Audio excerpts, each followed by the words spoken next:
La paracha de la semaine du grand rabbin Jacques Waknin.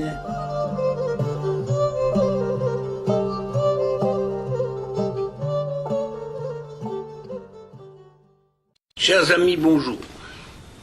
Les deux parachiotes jumelés, Nitzavim et Vayeler, sont toujours lues le Shabbat avant Rosh Hashanah et sont porteuses d'un grand enseignement. La Torah enjoint à l'homme d'adopter cette attitude jusqu'à la fin de sa vie, à savoir debout et marche, pour souligner que l'homme doit s'efforcer de ne jamais cesser de progresser dans le domaine spirituel et moral tant que son esprit est en éveil. Ayant achevé sa mission à la tête du peuple des enfants d'Israël, Vayeler Moshe. La Torah nous dit que Moïse s'est mis en marche pour rassurer les enfants d'Israël avant son départ de ce monde.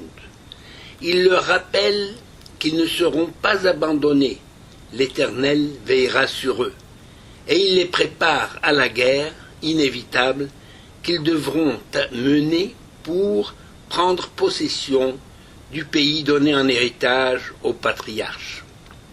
Il est vrai que Moïse a atteint un âge avancé et qu'il est conscient de ne plus être en mesure de diriger le peuple. Or, dans le dernier chapitre de la Torah, il est écrit que Moïse n'a rien perdu de sa vigueur. Lo kava eno velo naslecho. Littéralement, sa vue n'a pas baissé et sa verdeur toujours intacte. D'après le traité Sota 13b, il ne s'agit pas de performance physique, mais de faculté intellectuelle. Moïse était devenu incapable d'aller et venir, entre guillemets, au niveau de la connaissance de la Torah, les traditions et les sources de la sagesse s'étant obstruées. C'est-à-dire que l'Éternel lui a fait oublier la sagesse pour permettre à l'ange de la mort d'avoir pris sur lui. Nous avons un autre exemple dans le Tanakh, dans la Bible. Le roi David, ayant appris qu'il quitterait ce monde un jour de Shabbat, a pris l'habitude de ne pas abandonner un seul instant d'étude de la Torah pour retarder le jour fatidique de sa mort. Mais la tradition nous enseigne que l'heure c'est l'heure.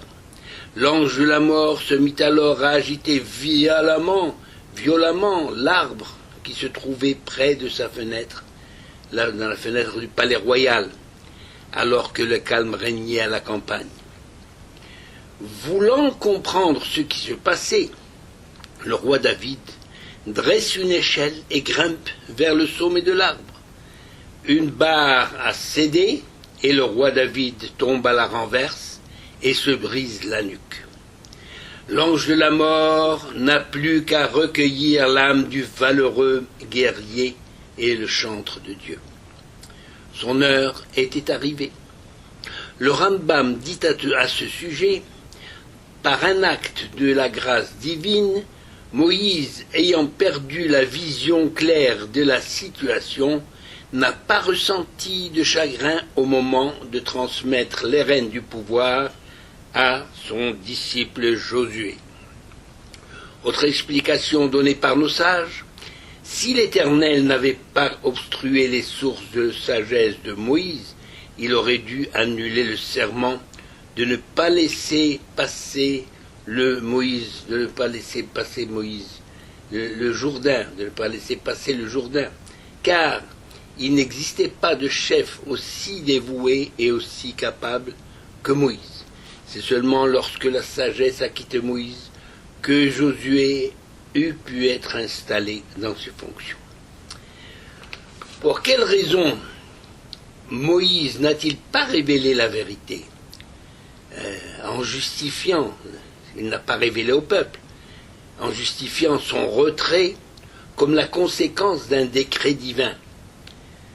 Alors, c'est-à-dire à cause de la faute Meriba, alors que malgré son grand âge, il était encore capable de poursuivre sa mission à la tête du peuple. Le Rav Moshe Feinstein l'explique par le fait que Moïse a tenu à communiquer un enseignement important.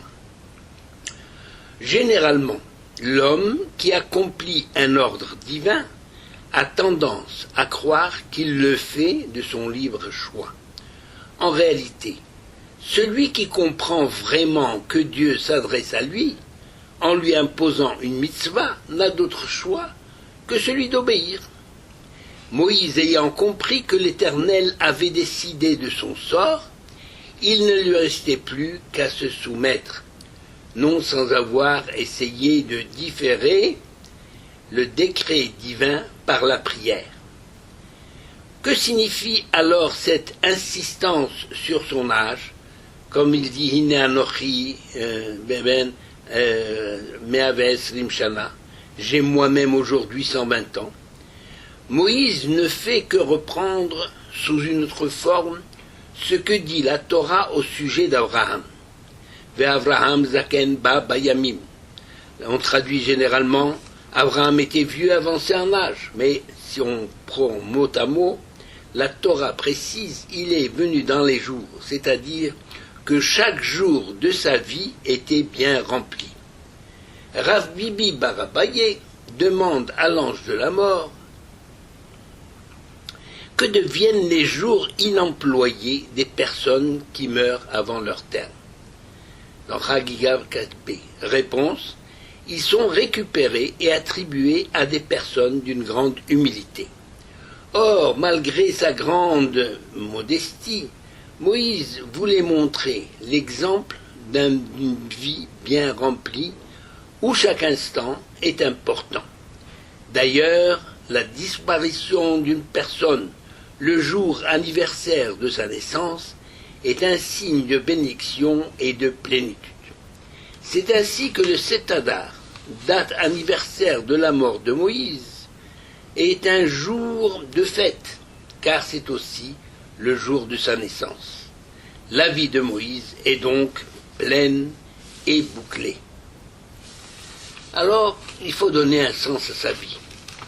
Le Rav Wolbe constate que nous sommes dans un monde où règne le bruit et la confusion. Dans la rue, au travail, dans la société, dans la politique, au niveau des médias, survient parfois un instant de silence et de recueillement, par exemple, lors d'une promenade solitaire, par une nuit calme. Un murmure intérieur devient perceptible. Et alors, on finit par se demander ce que signifie ce tumulte dans lequel on est plongé et toutes ces préoccupations qui assaillent notre esprit au quotidien. Si c'est cela la vie, quel en est le sens? Un homme doit être maître de sa vie. C'est ce que Rambam appelle la teshuva. La teshuva, c'est la faculté de l'homme d'être capable de changer sa vie. Avoir l'idée d'une teshuva, entrevoir la possibilité d'une réponse à ses préoccupations, est déjà considéré par le Rambam comme une première victoire sur la vie. En termes de piété, le Rambam considère que par une simple pensée de repentir, l'homme est considéré comme un homme pieux. Dans Hilchot Teshuva, chapitre 3, 2. Il est évident que c'est là un premier niveau qui exige que l'on poursuive sa recherche et son effort. Bien des chemins conduisent à l'Éternel. L'auteur du Kuzari, Rabbi Yehuda Levi, affirme que la joie d'accomplir une bonne action rapproche l'homme de Dieu davantage que la tristesse et l'effort d'un jour de jeûne. Nous vivons dans un monde où la perversion, la provocation sont à la mode. Certains comportements nous remplissent d'horreur face à ces situations qui deviennent la norme. Il est nécessaire d'avoir des idées claires et saines pour ne pas se laisser entraîner par le courant, que la législation malheureusement vient conforter contre la tradition morale ancestrale. Un exemple, celui de l'antisémitisme, qui existe depuis l'aube des temps, mais il était discret, sournois. Aujourd'hui, il est débridé et n'a plus aucun frein. La liberté d'expression n'a plus de limite, même si elle incite ouvertement au crime. Comment l'homme juif peut-il trouver une place dans ce monde nouveau? Qu'il soit croyant ou pas, il est pétri de traditions qui le rattachent d'une manière ou d'une autre à l'éthique de la Torah. Dans un petit ouvrage, Comment je vois le monde, Albert Einstein est frappé par le caractère d'humanité du 4e commandement qui prescrit le repos shabbatique, même pour la servante, l'étranger et même pour les animaux. Il y voit le grand respect que la Torah porte à tout ce qui vit et constitue un hymne à la vie qui a inspiré bien des hommes politiques juifs. Quel est l'ultime message de Moïse? En se déplaçant pour rencontrer les familles et les individus, Moïse a tenu à rappeler que ce monde est illusoire et que seule la Torah est la vie véritable.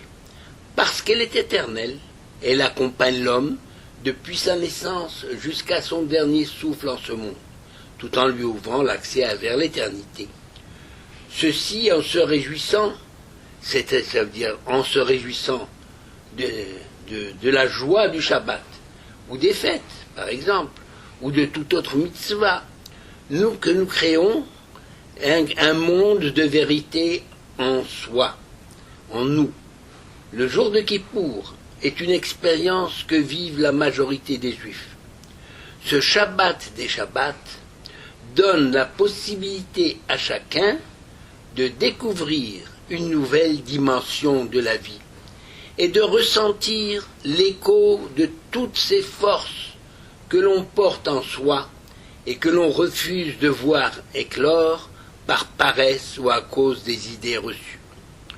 On est loin de cette technologie qui a envahi l'humanité et qui, en définitive, tout en offrant de plus en plus de facultés et de commodités, nous offre des facilités, des commodités, mais elle finit par altérer l'homme et le rendre dépendant de la machine. C'est le sens de Vayeler Moshe, l'effort d'aspirer à aller plus loin et plus haut, auquel Moïse nous invite par amour pour son peuple. En conclusion, il est utile de rappeler que la Torah est en opposition totale avec le matérialisme historique, qui ne voit dans les événements du monde qu'une réalité matérielle engendrée par les forces socio-économiques. Il est vrai que ces théories expliquent de nombreux phénomènes physiques et culturels de manière scientifique, logique et rationnelle. Cependant, cette doctrine nie la spécificité des valeurs spirituelles et leur impact sur la vie intérieure. Pour la Torah, il est vrai, c'est une vérité et une réalité incontournable que l'Éternel est notre Dieu, il est le Créateur qui a accompli des miracles en notre faveur. C'est-à-dire, il y a la nature, il y a les lois de la nature, mais Dieu accomplit des miracles. Cette conviction signifie que nous croyons en l'existence de phénomènes qui ne dépendent pas des facteurs matériels, sociologiques ou économiques, et qui sont uniquement l'expression de la volonté divine, même si l'intelligence arrive à en donner une certaine signification scientifique ou rationnelle. Pour nous, la Torah que nous possédons est éternelle, et les mitzvot que Dieu nous ordonne ne sont pas conditionnées par des situations historiques ou par l'évolution de la civilisation. Elles sont l'expression de la volonté divine, seule capable d'éclairer notre vie et de conférer à notre vie à notre âme, une grande sérénité. Beracha vehatzlacha.